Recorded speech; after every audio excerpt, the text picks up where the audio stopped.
যে আপনি যে ত্রুটির কথা বলেছেন, চুরি যাওয়া, খোয়া যাওয়া বা ভেঙে যাওয়া, এগুলা সংশ্লিষ্ট ডিপার্টমেন্ট দেখছে এবং এই চুরি যাওয়ার বিষয়গুলো এই ১৩,০০০ টিকেটের কোটার এগেইনস্টে প্রথম ৩০ মিনিটে সার্ভারে হিট হয় ২০ লাখ। ঈদুল ফিতর ২০২৬ উপলক্ষে আজকে অগ্রিম টিকেট প্রদানের দ্বিতীয় দিন। অদ্য ৪ মার্চ টিকেট প্রদান করা হচ্ছে ১৪ মার্চ তারিখের ট্রেনের জন্য। আপনারা ইতিমধ্যেই জানেন যে সকাল ৮ ঘটিকা থেকে পশ্চিমাঞ্চল ট্রেনের টিকেট অনলাইনে প্রদান করা হচ্ছে এবং বেলা ১৪ ঘটিকা থেকে পূর্বাঞ্চলের আন্তনগর ট্রেনের টিকিট প্রদান করা হবে, যার শতভাগ অনলাইনে থাকবে। আর এই অনলাইন টিকিটটা অবিক্রিত থাকা সাপেক্ষে ৪ দিন আগে কোনো যাত্রী চাইলে কাউন্টারে থেকে এবং অনলাইনে সংগ্রহ করতে পারবে। মনে হয় কিছু কিছু ছোট ছোট স্টেশনে শর্ট রুটে ছিল, মানে একদম স্টার্টিং থেকে ডেস্টিনেশনে থাকে না। ধরেন ঢাকা থেকে রাজশাহীর একটা ট্রেন, হয়তো টাঙ্গাইল পর্যন্ত ফাঁকা আছে বা বিবি পর্যন্ত ফাঁকা আছে, কিন্তু ঢাকা টু রাজশাহী ফাঁকা নেই। কালার এক্সপার্ট ডার্ক স্যাপ এবং মাইল্ড অন হ্যান্ডস টেকনোলজি সমৃদ্ধ অরিক্স অ্যাডভান্স ডিটারজেন্ট পাউডার আপনার লন্ড্রি এক্সপার্ট। আর আমাদের সকাল ৮ ঘটিকা থেকে পশ্চিমাঞ্চলের ট্রেনের জন্য কোটা ছিল ১৩,০০০। ৮টা থেকে ৮টা ৩০-এর প্রাপ্ত তথ্য থেকে দেখা যায় যে ১১,৪০০ টিকিট সোল্ড আউট হয়েছে আজকেও। আর এই ১৩,০০০ টিকিটের কোটার এগেইনস্টে প্রথম ৩০ মিনিটে সার্ভারে হিট হয় ২০ লাখ। তা অনলাইনটা তো এখানে কারোর নিজের হাত নেই, এখানে সাপোর্ট দেওয়ার মতো কিছু নেই। এখানে আপনাকে অন্যান্যরা সবাই যেভাবে অনলাইনে টিকিট কাটছে, আপনাকেও সেই একই পদ্ধতি অনুসরণ করেই টিকিট কাটতে হবে।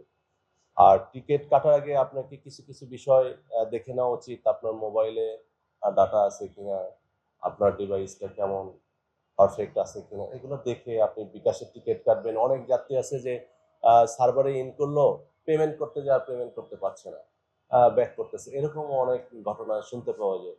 তো আপনি যখন টিকিট কাটবেন অনলাইনে, তখন আপনাকে ওভারঅল সবকিছু দেখে নেওয়া উচিত যে আমার মোবাইলে ইন্টারনেট কানেকশন ঠিক আছে কিনা, প্রয়োজনীয় টাকা আছে কিনা পেমেন্ট করার জন্য।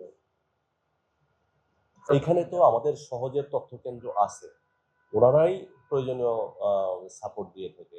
যে কোনো প্রবলেম আপনার মোবাইল রেজিস্ট্রেশন করা, রেল সেবা অ্যাপসে অনেক যাত্রী আছে যে যারা রেল সেবা অ্যাপসে রেজিস্ট্রেশন করতে পারছে না, তো তখন ওনাদের কাছে গেলে ওনারা এটা সহযোগিতা করে থাকে। এটা আপনারা ইতিমধ্যেই জানেন যে বেলা ১৪ ঘটিকা থেকে পূর্বাঞ্চল ট্রেনের জন্য টিকিট প্রদান করা হবে। আসলে এই ট্রেন পরিচালনার সাথে অনেকগুলো বিভাগ সম্পৃক্ত আছে। এখানে যেরকম মেকানিক্যাল আবার ২ ভাগে বিভক্ত। আ ব্যা মানে লোকোমোটিভ বিভাগ একটা, ক্যারেজ বিভাগ একটা। লোকোমোটিভ বিভাগটা পাওয়ার সরবরাহ করে, আর ক্যারেজ বিভাগটা তার পোস্ট-টোস্ট যা আছে এগুলোর ফিটিংস দেখে। আর এছাড়াও আপনার আ সিভিল ইঞ্জিনিয়ারিং বিভাগ আছে, সংকেত বিভাগ আছে, ট্রাফিক বিভাগ আছে, ইলেকট্রিক বিভাগ আছে। প্রত্যেকটা বিভাগের নিজস্ব আ আ কাজ দেখাশোনা করে থাকে। এখন আ যে আপনি যে ত্রুটির কথা বলেছেন, চুরি যাওয়া, খোয়া যাওয়া বা ভেঙে যাওয়া, এগুলা সংশ্লিষ্ট ডিপার্টমেন্ট দেখছে এবং এই চুরি যাওয়ার বিষয়গুলো আ এটা মানে একদম যথাসময়ে এগুলো সংশ্লিষ্ট কর্তৃপক্ষকে অবগত করা হচ্ছে এবং আইন শৃঙ্খলা বাহিনীর সদস্যগণ এ ব্যাপারে সজাগ আছে। না, এই ছোট ছোট কিছু বিষয় যেগুলো মানে ট্রেন পরিচালনায় বিঘ্ন ঘটায়, আ ঈদকে কেন্দ্র করে সর্বাত্মক প্রস্তুতি গ্রহণ করা হয়েছে যেন এই ধরনের ঘটনা না ঘটে এবং সকল বিভাগই এ ব্যাপারে খুব সচেতন আছেন। আশা করছি এই ধরনের ঘটনা ঘটবে না।